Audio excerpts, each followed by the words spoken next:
السلام علیکم دوستو، میں ہوں آصف جمال۔ آپ دیکھ رہے ہیں جمال اسلامک مسائل۔ جیسا کہ ہم نے کل پڑھا تھا سورہ علق، اور وہ بھی ہم نے آدھا پڑھا تھا، یہاں تک پڑھا تھا، تو آج ہم اس کو پورا کریں گے۔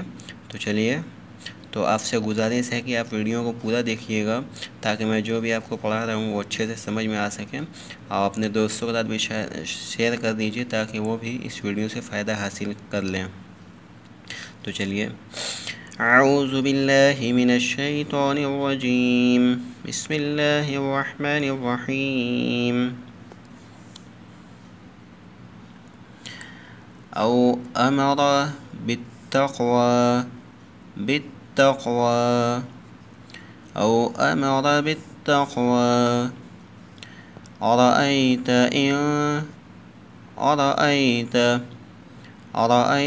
إن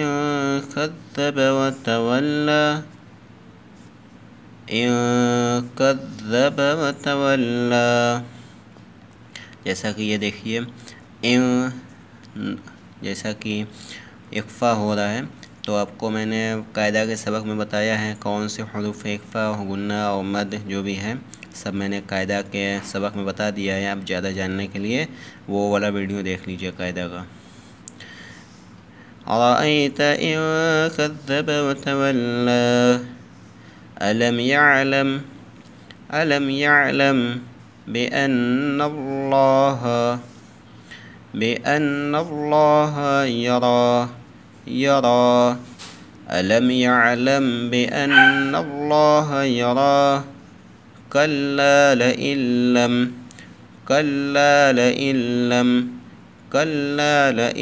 لم ينته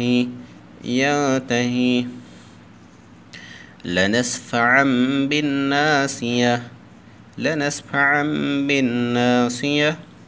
یہ دیکھیے، چھوٹا سا میم ہے عین کے اوپر، تو یہ میم بھی پڑھا جائے گا اور یہاں پہ اخفا بھی ہوگا۔ لنسفعا بالناصية ناصية كاذبة خاطعة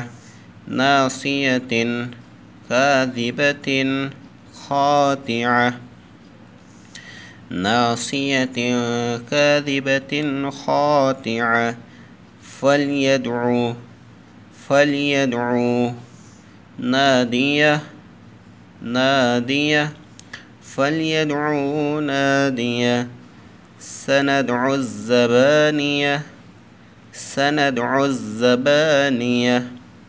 سندع الزبانية كلا لا تطعه واسجد واقترب۔ یہ دیکھیے، وسجد کے اوپر یہ لائن بنی ہوئی ہے، اس کا مطلب یہ ہے کہ اس کو پڑھنے میں غلطی مت کیجیے گا، کیونکہ یہاں پہ زیادہ خطرہ ہے غلطی کرنے پر۔ قرآن میں کئی جگہ ایسی ہیں کہ جہاں غلطی کرنے پر آپ کو بہت زیادہ گناہ ملتا ہے، تو اسی طرح یہاں پہ نشان دے دیا گیا کہ یہاں پہ آپ بالکل غلطی مت کیجیے گا۔